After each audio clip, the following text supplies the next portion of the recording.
I have not been studying. I have been studying, but I just decided not to capture it because I was just reading a novel. What to capture it in that, right? I could have, but I did not. So we'll directly go to some secondary materials which all of you might find really, really helpful. If y'all are studying Harriet Martineu's Dear Brook. Okay? So we'll begin with our first secondary material, which is first is Valerie Sanders' essay on Harriet Martineau. Let's begin. So the introduction is opening interview of Harriet Martineau. Core concept. Who was Harriet Martineau? Definition is very simple.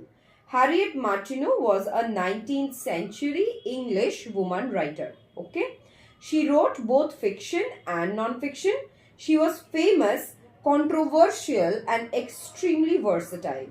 What the author means, Valerie Sanders. Martineau was not limited to one genre. She wrote political economy, novels, history, autobiography, sociology, journalism. So like a few genres escaped her. She nearly wrote all of them. Political economy, novels, history, autobiography, sociology, journalism. Why does it matter? Harriet Martineau was one of the most prominent women intellectuals of the 19th century. She challenged gender expectations. She shaped public debate, like a big deal for a woman to do back in the 19th century. We'll quickly go over some major works mentioned. Autobiography of Harriet Martineau. It's a very outspoken and bold work. Next is the novel which we are directly dealing with, that is Dear Brook, published in 1839. Then is History of England during the 30 Years' Peace and Sociological Studies of America and Middle East. Okay, like we have learned that she also wrote history. So autobiography, Dear Brook, History of England during the 30 Years' Peace and Sociological Studies of America and Middle East. Hidden implication was she was intellectually ambitious. She refused confinement to acceptable female topics. Oh, let's write about virtue, women obedience and women values. No, she did not accept those. She refused acceptance to confinement of female topics. What was her tone and style observation? Sanders presents Martineau as powerful but controversial. So there was a very balanced admiration. Keywords: versatility, controversy, woman of letters, educated, right? Political economy and sociological writing. We'll next come to section 1, early life. So we'll quickly go over her birth and family background. Also, this video is going to be extremely useful if y'all are interested to go over a quick study of Harriet Martineau like we usually see in papers like UGC NET. So yeah. So first we'll go through her birth and family background. She was born on 12th June 1802. Place is Norwich, England. Sixth of 8 children. Father was Thomas Martineau, bombazine cloth manufacturer, and mother was Elizabeth Rankin, daughter of sugar refiner. She was from a middle-class Unitarian family. Literary term, autobiographical voice. She later narrates her own childhood. So we get to know about her in her own autobiography. Childhood experience. Core concept was emotional isolation. What she says about herself: she was lonely, frustrated, often ill, low spirits, anxious temperament, independent but under strict family rule. So like most of us Indian girls, she was lonely, frustrated, often ill, low spirits, anxious temperament, independent but under strict family rule. The quote summarized is Martineau described herself in third person in her own obituary, that is in her own home. Okay, she treated herself like the third person. Why third person? Self-dramatization creates distance so that she can write about herself properly. Shows control over narrative about what she is writing. So self-dramatization creates distance and shows control over her own narrative. Family dynamics: parents were not affectionate, teased by older siblings, close to James, her brother, Unitarian minister, and Ellen, who married Surgeon Alfred Higginson. Hidden pattern, emotional independence develops early because she was teased and her parents were not affectionate. So it was she who could care for herself, and explains her later resilience in life. So that whenever anything wrong went on, she did not lose her calm. Education, educated at home first, day school in Norwich, ages 11 to 13. Girls' boarding schools in Bristol, she was there for 15 months. Began losing hearing in youth, which led to permanent deafness. So yes, Harriet Martineau was deaf.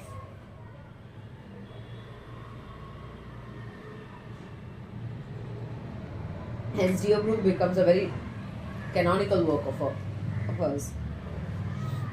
Why this matter? Why are we even reading that she was deaf? Deafness shaped her life. Limited career options. Firstly, she was a woman, already little options. Over that, she was deaf, so even lesser options. Increased intellectual isolation. She was studying alone, not like the other children. Strengthened self-reliance, that all she had to depend was herself. Okay? Section 2, early writing career. Economic crisis. Family business collapsed in 1829. Deafness prevented governess work, which was one of the most demanded or the most available jobs for a woman, that is to be a governess, right? So her deafness even prevented her from that. Engagement failed. Why? Engagement ended because fiancé died in 1827 and she chose writing as her career. Major emotional position was she never married and claimed she was happiest single woman in England.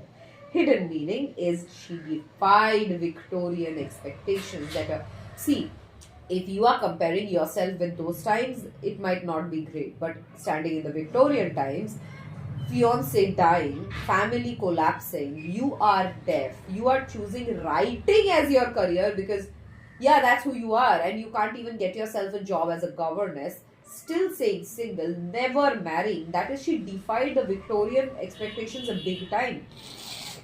And she chose independence over romance. Because in those days, romance had to mean that you were to be dependent on the man.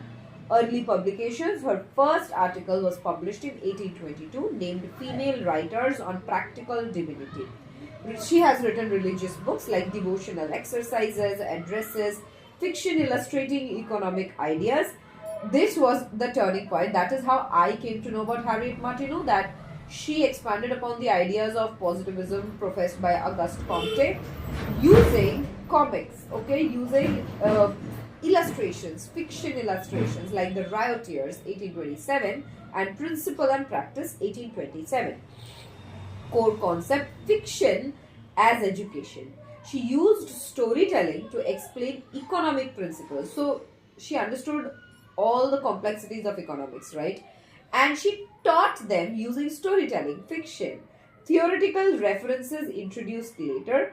Classical economists like Adam Smith, James Mill, Thomas Malthus, David Ricardo. She used their teachings as well in her storytelling. These thinkers promoted free markets, population theory, political economy. Martineau made their ideas accessible because these ideas are very complex and not everybody can get them, right? Not everybody can understand. So it's a certain level of elitism involved. So what she did is she promoted their ideas as a much more in a much more accessible form to her readers. Ideas like free markets, population theory, and political economy. Okay. Section 3. Breakthrough illustrations of political economy.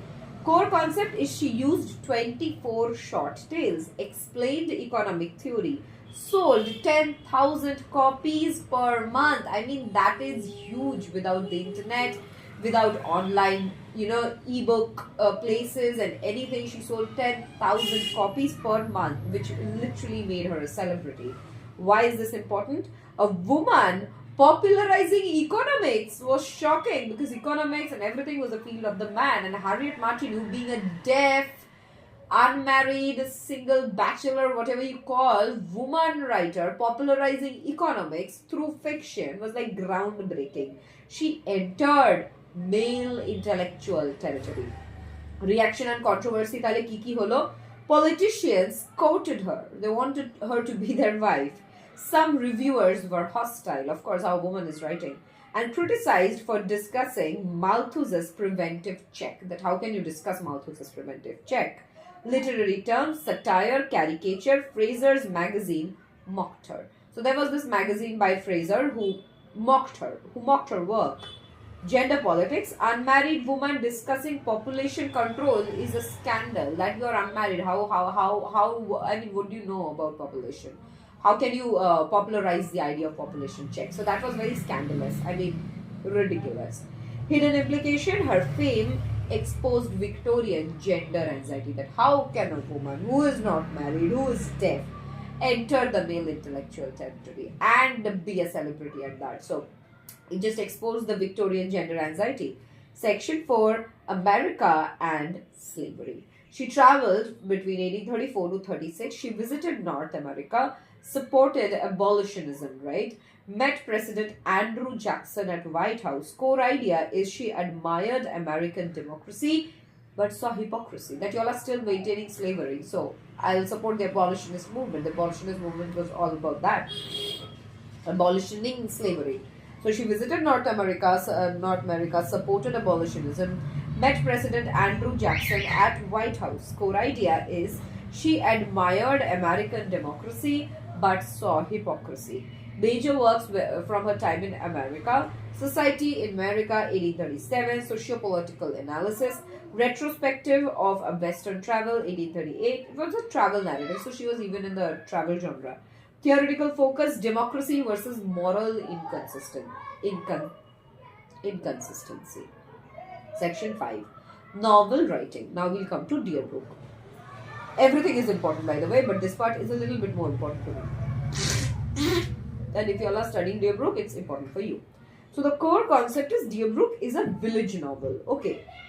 And this novel influenced later writers like Charlotte Bronte, Elizabeth Gaskell, George Eliot.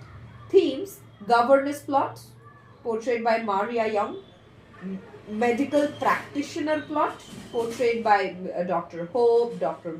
Walcott, right, and Dr. Levitt. Why important? She anticipated domestic realism in fiction, in writing, that you show what happens in the domestic life. So the core concept, it's a village novel, influenced later writers like Charlotte Bronte, Elizabeth Gaskell, and George Eliot. Themes are governess plot, medical practitioner plot. Why important? She anticipated domestic realism. Section 6, illness and mesmerism. Illness, what illness did she have? She had ovarian cyst, which we now call PCOD or PCOS. She had severe pain, lived in Tynemouth from 1839 to 1845, thought she would die, of course. Later believed cured by mesmerism. What is mesmerism? Mesmerism is a belief in healing through magnetic influence. Magnet D, I guess something. Belief in healing through magnetic influence. Controversy: published letters on mesmerism, believed in phrenology. Brother James attacked her publicly. That you are an educated intellectual woman. How can you believe in it? She says it has worked for me. Permanent break in relationship with James. Okay? So severe pain, lived in Tynemouth, thought she would die, later believed cured by mesmerism, belief in healing through magnetic influence. She published letters on mesmerism, believed in phrenology. Brother James attacked her publicly, permanent break in relationship. Let's go other ways. Phrenology is a reading personality via skull shape. Okay. Necessary in philosophy, belief in determinism. That let's determine. Okay. How is your personality based on your skull shape? So phrenology, reading personality via skull shape. Necessarian comes from the Necessarian philosophy. That is philosophy, belief in determinism. That let's determine. Section 7. Middle East and religious shift. She traveled. Okay. She traveled a lot from 1846 to 1847. She traveled to Egypt, Syria, Lebanon, and Palestine. Core idea: her Unitarian Christianity declined. She moved towards scientific philosophy. So dissenter. She became a dissenter. Her Unitarian Christianity declined. She moved towards scientific philosophy. Major work, Eastern Life, Present and Past, 1848. She also collaborated with Henry George Atkinson. Letters on the Laws of Man's Nature and Development, published in 1851. The structure was Martineu asks questions, Atkinson answers. Topics were phrenology, mesmerism, Baconian science, and determinism. So she wrote quite a deal about the science part as well. Phrenology, mesmerism, Baconian science, and determinism. Reaction widely ridiculed. Oh, what bullshit you're writing. And accused of atheism. Also, you don't believe in God? Atheism, right? A big deal for a woman to face in those days. Section 8. Historian and journalist. Major non-fiction which she has written: Household Education, 1849. History of England during the 30 Years' Peace. History of England during the 30 Years' Peace. Letters from Ireland. Transition of Comte's Positivism Philosophy. That's what I was talking to you about. So she translated Comte's Positive Philosophy. Theoretical reference: Auguste Comte was the founder of Positivism. Positivism is the knowledge based on scientific observation. Not just anything, but you scientifically observe and then you derive your knowledge from there. So like I told you, her faith in Unitarianism, Unitarian Christianity declined and she went on the path of scientific philosophy, right? So hence this was supposed to come. This was meant to come. Journalism: Daily Life, Westminster Review, Edinburgh Review, Household Works. Dickinson invited Harriet Martineu.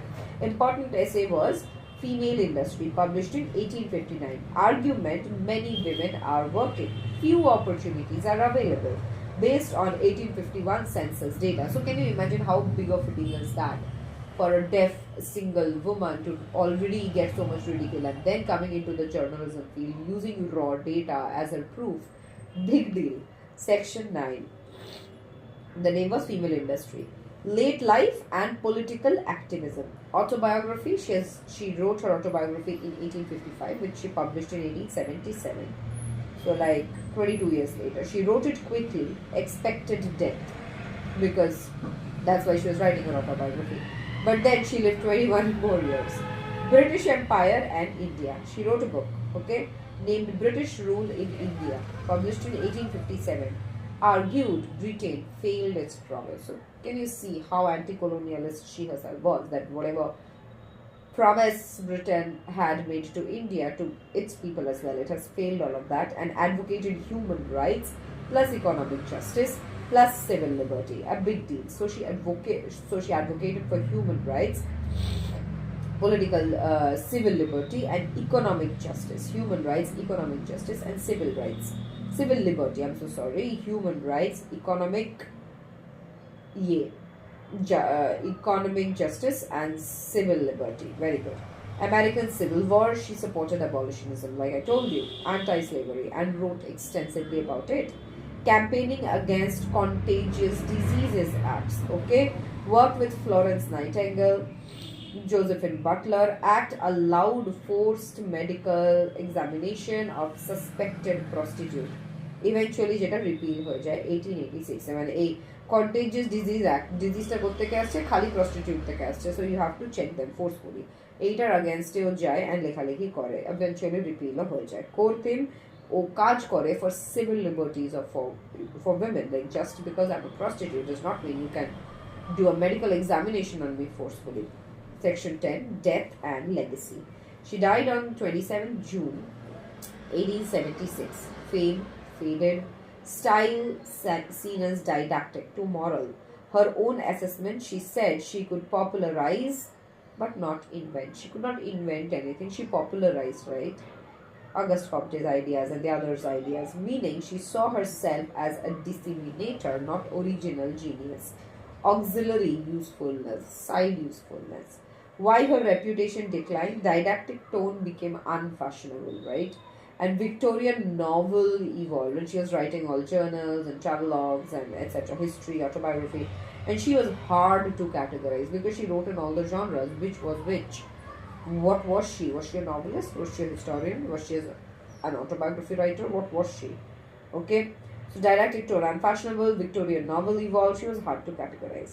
Critical reception. 20th century revival holo. 20th century revived her reception. Okay, by R.K. Webb, 1960. Feminist critics re-evaluated Martineau. So final categorization is how scholars see her. She is a sociologist. She is a novelist precursor. She is a journalist. Feminist? Complicated. Okay, so she's a sociologist, novelist precursor. She's a journalist. Feminist? Complicated. She's a sociologist, novelist precursor, journalist. She is a sociologist, novelist precursor, journalist, feminist. Complicated. She believed women should prove themselves through action. That women ke সবকিছু প্লেটে দেওয়া হবে না. She herself again has to prove, but there's a lot of complications back. I mean, hidden behind that. But how much more? So yeah, whatever. Martineau said that women should prove themselves through action. She was not abstract feminist. She was a practical reformer. The ja korbe action e hobe.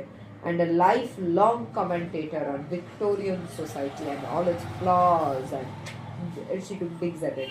So she was not an abstract feminist. She was a practical reformer and a lifelong commentator on Victorian society.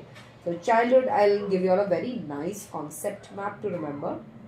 Started from childhood isolation, independence plus intellectual hunger, economic writing breakthrough, celebrity plus controversy, travel to political awareness, illness, philosophical shift, journalism plus reform, empire critic plus women's rights, and legacy depicted.